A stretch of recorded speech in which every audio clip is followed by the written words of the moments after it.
Assalamualaikum warahmatullahi wabarakatuh. Halo teman-teman, balik lagi nih sama aku, Sabrina Noviana, NIM A1B1200016.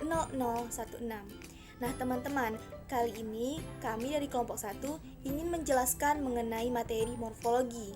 Adapun materi-materinya ialah yang pertama, batasan dan ciri verba, yang kedua perilaku semantis verba, yang ketiga perilaku sintaksis verba, dan yang terakhir afiks pembentuk verba. Nah, langsung saja ya teman-teman, kita simak video penjelasannya sebagai berikut. Semoga mengerti. Baiklah, saya akan menyampaikan materi mengenai batasan dan ciri verba. Sebelumnya, perkenalkan nama saya Dea Putri dengan NIM A1B1200007. Batasan dan ciri verba. Apa sih verba itu? Menurut Spinoza, verba adalah kata yang menyatakan perbuatan atau tindakan, proses, dan keadaan yang bukan merupakan sifat. Kata kerja pada umumnya berfungsi sebagai predikat dalam kalimat. Verba adalah kelas kata yang biasanya berfungsi sebagai predikat. Dalam beberapa bahasa lain, verba mempunyai ciri morfologis, ciri kala, aspek, persona, atau jumlah. Nah, dilihat dari unsur pembentuknya, ada beragam macam verba, diantaranya macam verba dari bentuk dasar nomina, verba, adjektif. Jika dilihat dari fungsi pada tataran sintaksis, ada beberapa peran yang dilakukan oleh verba. Verba bisa berperan sebagai pelaku. Verba juga berperan sebagai verba utama. Verba juga berperan dalam perluasan nomina atau verba yang berperan sebagai objek. Nah, ciri-ciri verba dapat diketahui dengan mengamati perilaku semantis, perilaku sintaksis, dan bentuk morfologisnya. Secara umum, verba dapat diidentifikasi dan dibedakan dari kelas kata yang lain dengan ciri-ciri berikut ini. Nah, ciri-ciri verba itu pertama memiliki fungsi utama sebagai predikat atau sebagai inti predikat dalam kalimat, walaupun dapat juga mempunyai fungsi yang lainnya. Nah, contohnya itu pencuri itu lari. Lari merupakan contoh dari kata verba. Lalu ada juga orang asing itu tidak akan suka masakan Indonesia. Nah, tidak akan itu merupakan contoh kalimat verba, contoh kata verba dalam sebuah kalimat.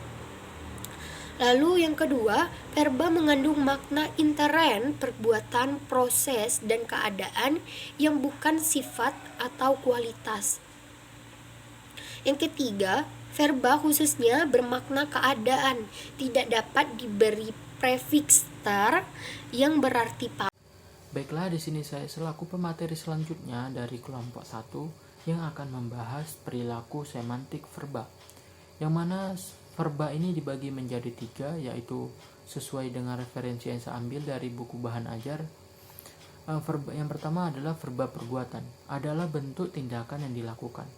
Contoh verba perbuatan ini adalah tidur, adalah contoh dari verba perbuatan. Tiap-tiap verba memiliki makna inheren yang terkandung di dalamnya. Selanjutnya adalah verba proses, yaitu mengandung makna inheren proses, yaitu biasanya digunakan untuk menjawab pertanyaan apa yang terjadi pada subjek. Contohnya, apa yang dilakukannya sehingga menjadi kurusan. Jawabannya, dia melakukan diet rutin. Verba proses juga menyatakan perubahan dari suatu keadaan ke keadaan yang lain. Kurusan misalnya menyatakan perubahan dari keadaan gemuk ke keadaan yang lebih kecil lagi. Selanjutnya adalah verba keadaan, merupakan verba yang tidak dapat dilekati dengan imbuhan ter yang bermakna paling. Secara semantis menunjukkan makna keadaan. Verba keadaan tidak dapat digunakan untuk menjawab kedua jenis keadaan. Verba keadaan menyatakan bahwa acuan berada dalam situasi tertentu. Verba keadaan memiliki banyak kesamaan dengan adjektiva, tetapi terdapat perbedaan yang mencolok di antara keduanya, yaitu jika adjektiva dapat dilekati dengan ter yang berarti paling, sedangkan verba keadaan tidak dapat dilekati dengan ter yang bermakna paling. Nah, mungkin sekian bahasan dari saya kembalikan ke moderator. Assalamualaikum warahmatullahi wabarakatuh. Nama saya Vivi Andrianti dengan NIM A1B1200012 akan menjelaskan mengenai perilaku sintaksis verba. Perilaku sintaksis verba ini merupakan sifat verba dalam hubungannya dengan kata lain dalam tataran gramatika yang lebih tinggi. Dalam hal ini khususnya pada tataran frasa, klausa, dan kalimat. Nah, di dalam sintaksis ini kan kita mengenal yang namanya frasa kan. Ada salah satu yang disebut dengan frasa verbal. Jadi frasa verbal ini ialah satuan bahasa yang terbentuk dari dua kata atau lebih dengan verba sebagai intinya. Jenis-jenis frasa verba yaitu yang pertama ada frasa endosentrik atributif. Frasa verba yang endosentrik atributif ini terdiri atas inti verba dan pewatas atau modifier yang ditempatkan di depan dan juga di belakang verba ini. Bagian yang di depan dinamakan dengan pewatas depan dan yang di belakang dinamakan dengan pewatas belakang. Kata yang berfungsi sebagai pewatas ini yaitu kata akan, harus, dapat, boleh, ingin, dan mau. Sedangkan pada pewatas belakang verba terdiri atas kata seperti, lagi, atau kembali. Lalu yang jenis verba yang kedua yaitu frasa endosentrik koordinatif, yakni dua verba yang digabungkan dengan memakai kata penghubung dan juga atau.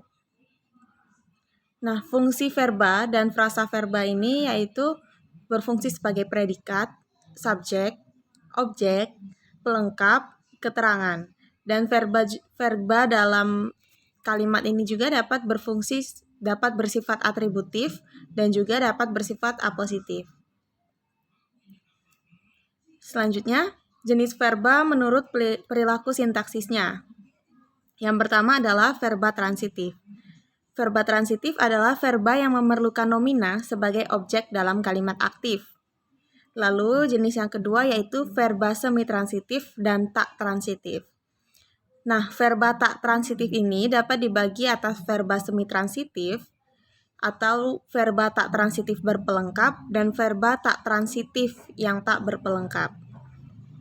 Lalu jenis verba yang ketiga yaitu verba berpreposisi, yakni verba tak transitif yang selalu diikuti oleh preposisi tertentu. Baiklah, saya akan melanjutkan materi kami yaitu bentuk dan makna morfologis verba. Berikut ini dideskripsikan berbagai jenis afiks yang berperan dalam proses pembentukan kata kerja beserta contohnya. Yang pertama, prefiksme. Contohnya, adik saya mengarang sebuah puisi. Yang kedua, simulafiks n. Contohnya, dingin-dingin begini enaknya ngopi. Yang ketiga, prefiks ber. Contohnya, berpikir itu pelita hati. Yang keempat yaitu konfiks ber-R. Contohnya, mereka masuk kelas berdua-dua. Yang kelima, prefiks per. Contohnya, jangan memperbudak orang-orang miskin itu. Yang keenam, prefiks ter. Contohnya, kangkung baru saja kubeli itu terikat jadi satu. Yang ketujuh, prefiks ke. Contohnya, jangan ketawa keras-keras, nanti mengganggu orang yang sedang belajar. Yang kedelapan, sufiks in. Contohnya, bacain saya surat yang kau terima kemarin. Yang kesembilan, kombinasi afiks me i. Contohnya, para demonstran melempari gedung kedutaan Amerika dengan batu. Yang ke-10, kombinasi afiks di. Makna kombinasi afiks di ini sejajar dengan makna kombinasi afiks me i. Yang ke-11, kombinasi afiks me kan. Contohnya, pilot itu menerbangkan pesawat model mutakhir buatan Amerika. Yang ke-12, kombinasi afiks memper. Contohnya, Ibu Tati mempersuami orang keturunan Arab. Mungkin itu saja yang dapat saya bahas. Terima kasih. Selanjutnya saya akan menjelaskan materi konfiks. Konfiks merupakan afiks yang dibubuhkan di muka dan di belakang bentuk dasar secara bersamaan. Konfiks merupakan satu kesatuan afiks. Konfiks pembentuk verba meliputi beran, berkan, kean, perkan, dan per-i. Konfiks beran merupakan konfiks yang membentuk verba turunan berupa verba tak transitif. Penurunan verba dengan konfiks ini kurang produktif. Ini berbeda dengan beberapa verba turunan yang berprefiks ber dengan bentuk dasar verba yang berakhiran an yang lebih produktif. Bentuk dasar konfiks beran dapat berupa verba, adjektiva, dan nomina. Nah, contohnya seperti berikut. Pergi menjadi berpergian. Kemudian pukul menjadi berpukulan karena ditambah ber dan an. Selanjutnya adalah konfiks berkan. Sebagaimana hanya konfiks beran, afiksasi dengan konfiks berkan juga membentuk verba tak transitif. Bentuk dasar konfiks ini hanya berupa nomina. Sebagai contoh kata berdasarkan yang mempunyai bentuk dasar kata dasar. Alwi menyatakan bahwa kehadiran sufiks kan pada verba turunan dengan konfiks berkan bersifat mana suka. Artinya bisa dibubuhkan dan bisa juga tidak dibubuhkan. Hanya saja ketika sufiks kan dibubuhkan maka kehadiran nomina setelah verba bersifat wajib. Contoh, mereka bersenjata, mereka bersenjatakan tombak. Kemudian yang selanjutnya konfiks kean. Nah, verba yang diturunkan dengan konfiks ini merupakan verba tak transitif yang secara semantik bermakna pasif. Artinya bahwa subjek dalam kalimat dengan predikat verba jenis ini bukanlah pelaku, akan tetapi penderita. Contohnya, panas menjadi kepanasan. Contoh katanya, dia kepanasan. Kemudian yang kedua, masuk. Jadi kemasukan. Contoh kalimatnya, Ahmad seperti kemasukan setan. Kemudian yang ketiga, hujan menjadi kehujanan, dan contoh kalimatnya ialah kami kehujanan dalam kurung salju. Nah, konfiks perkan membentuk verba turunan berupa verba transitif. Verba jenis ini digunakan dalam yang pertama kalimat imperatif, yang kedua kalimat pasif yang predikatnya berpola aspek ditambah pelaku ditambah verba, dan usul itu sedang kami pertimbangkan. Teman-teman, gimana video penjelasannya? Bisa dimengerti bukan? Baiklah teman-teman, sekian penjelasan video dari kami. Semoga bermanfaat. Saya akhiri, wassalamualaikum warahmatullahi wabarakatuh.